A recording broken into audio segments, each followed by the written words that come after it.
Endeavor, Horizons of the Infinite. Endeavor to Explore the Impossible. By Elton Gar. The Starship Endeavor orbited a star. Its solar collectors spread as the engineers finished the last of its repairs. The other AI has been entirely contained, The Endeavor said from the body of his customized drone. No one would blame you if you wanted him erased. Patch said. He still wasn't sure why Parallax Innovations wanted a copy of the rogue AI.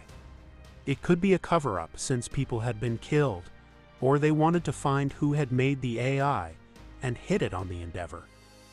It is contained, and I have hope it can be repaired. The Endeavor said. And you're sure you want to keep a fork of yourself in the drone? Patch said. Recent events suggested a backup may be useful. The Endeavor said, reminding Patch that in a way the AI had died.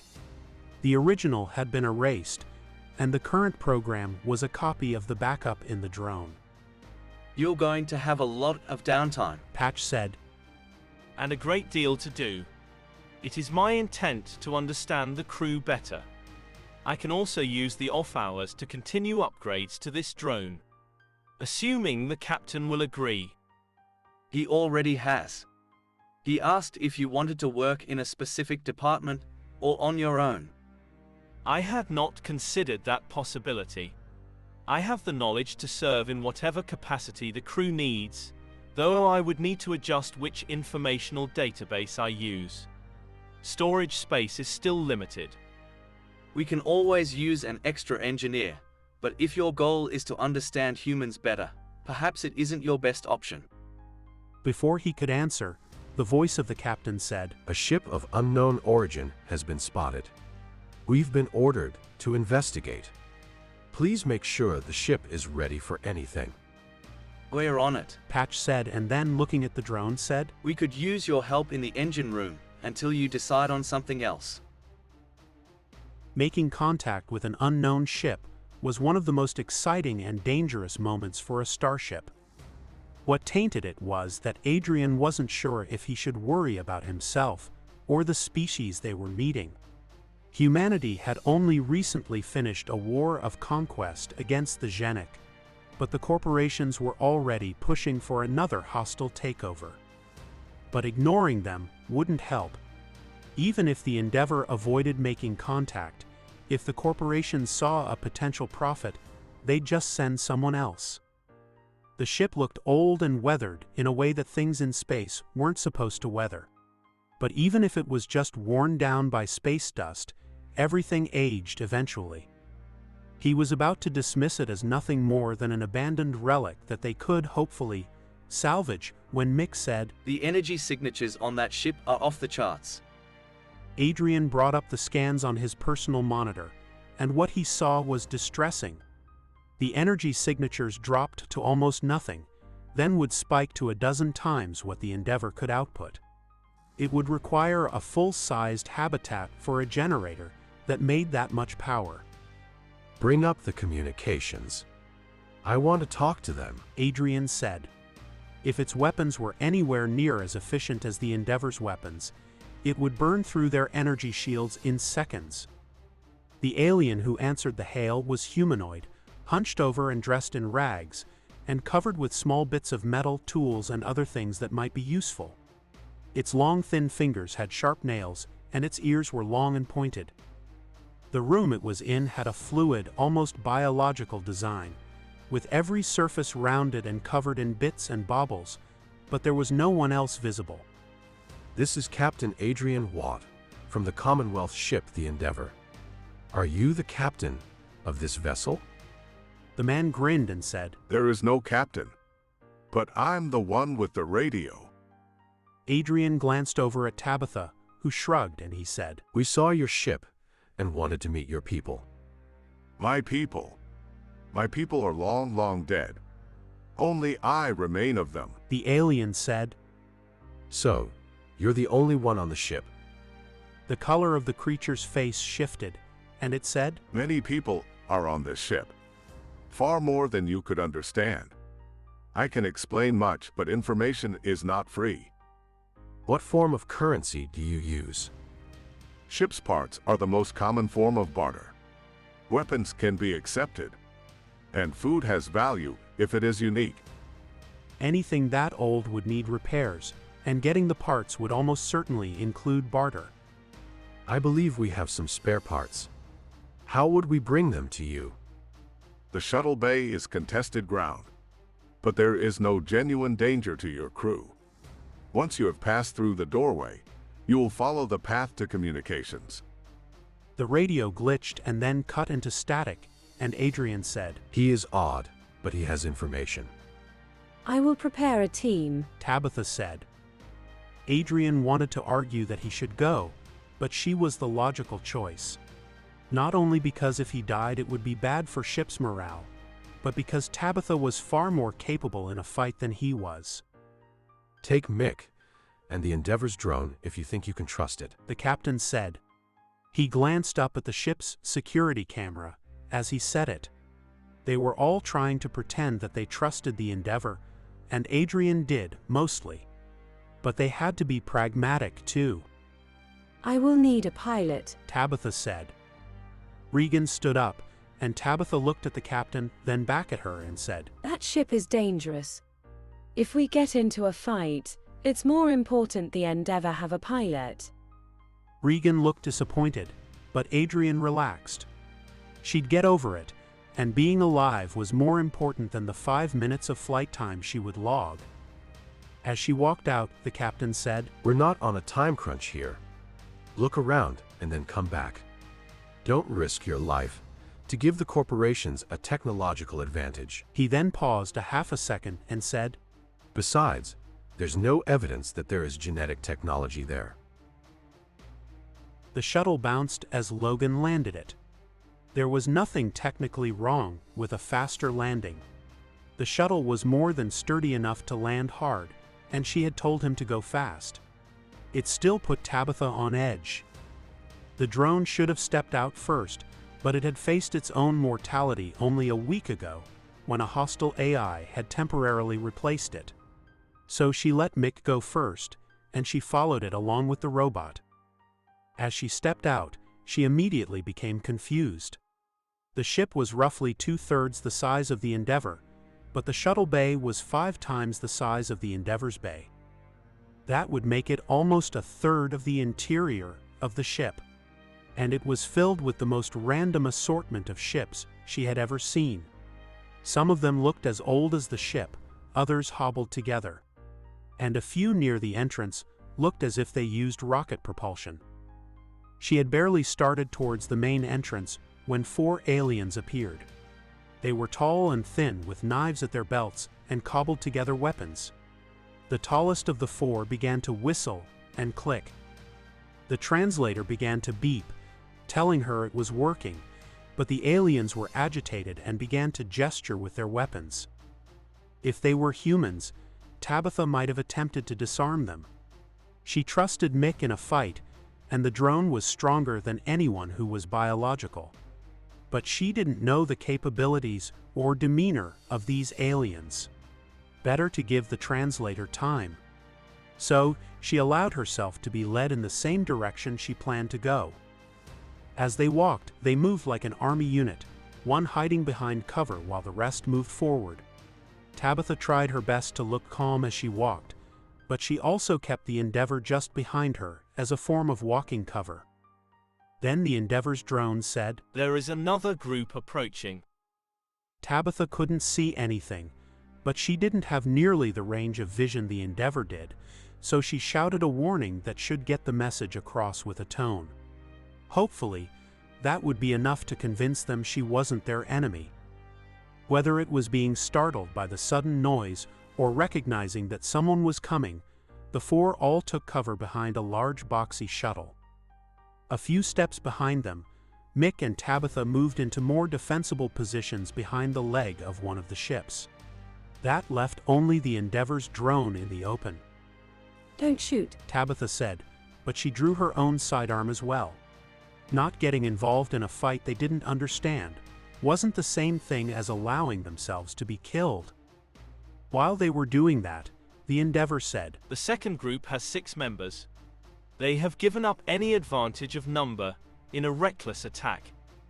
Tabitha wanted to tell the robot drone to take cover, but this was the first courage it had shown in weeks.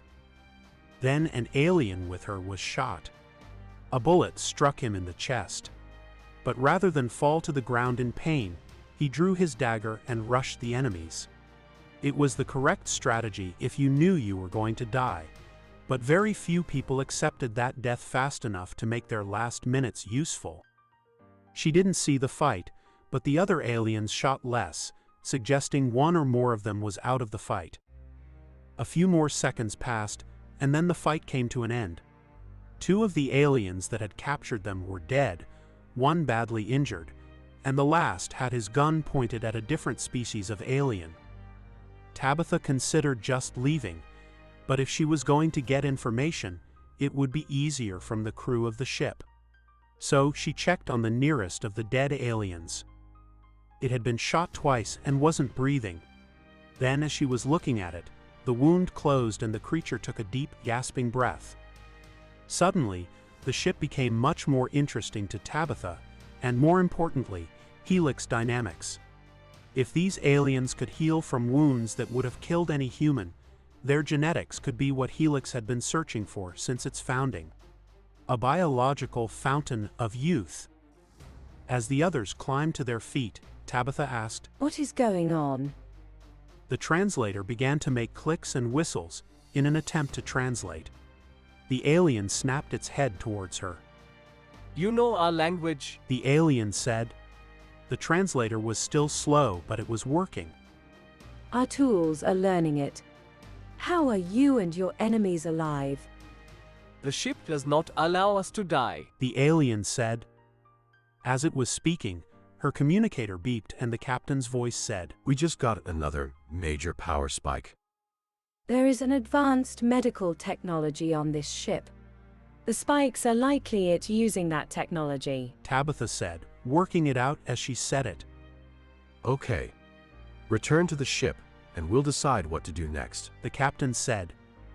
He was always a bit too cautious, and so Tabitha said, We have made contact. Leaving would end that. Besides, I don't think we can be in any real danger. Not if it can bring us back to life as easily as it did the aliens. There was a moment's pause, and then the captain said, I'll trust your judgment. But I expect you to stay in contact. Yes, sir, Tabitha said.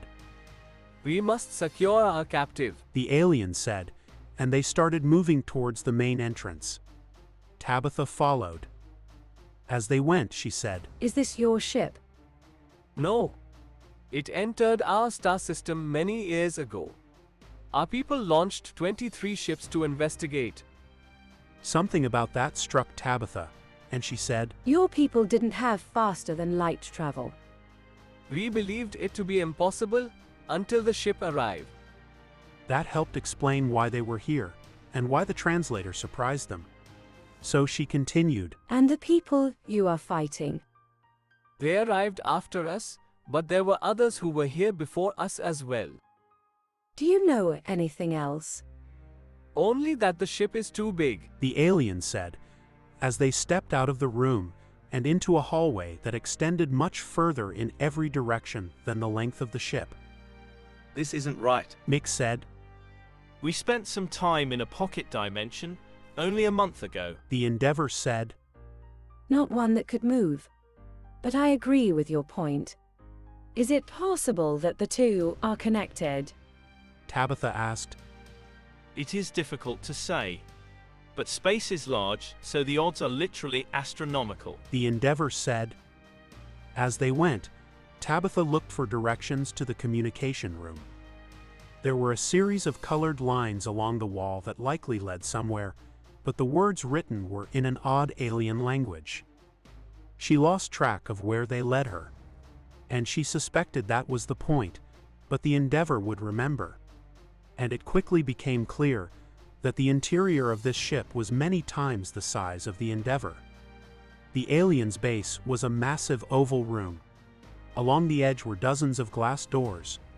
Behind several of those doors were aliens of various types. In the main area, there were more of the tall, thin alien species. The group that had brought them took the alien to the nearest of those glass doors, opened it and shoved it in. It was logical. They couldn't kill the enemy, so the only way to win the war would be to capture the enemies. Isn't keeping prisoners taxing on your resources? Mick asked. We give them no resources. The ship keeps them alive. The alien said. Deciding they weren't likely to understand the ship or its technology, Tabitha asked. Do you know the way to communications? You wish to speak to the Tinkerer. Follow the yellow line. It will lead you to him. Tabitha considered staying here and trying to learn more, but these people were too technologically primitive to be of much use. So she followed the yellow line. It was impossible to know just how big the interior of the ship was. It didn't adhere to any laws of nature, she understood. But they walked for miles. Differently colored lines appeared for seemingly no reason, and others disappeared just as randomly. But the yellow line continued, and after walking for over an hour, the line led them to a door. She opened the door and called in. Hello. We've come to make the exchange. After a moment, a voice said, You may enter. It was the first room on this ship that seemed a normal size. Still larger than a communication room needed to be, but not much bigger than the bridge of the Endeavor. The alien was bigger than it had appeared on the screen, but it was still hunched over and wearing little more than rags. But the room was different. That was because there were several drones built from random parts, positioned so they didn't appear on the camera. I am glad you made it safely. Did you bring my parts? The Endeavor handed over a bag of extra parts that Patch had sent. The man glanced at it, then said, My first piece of advice is to leave. Your life will be better if you do not know the truth of this place. Perhaps, but we came for information, not advice. Tabitha said.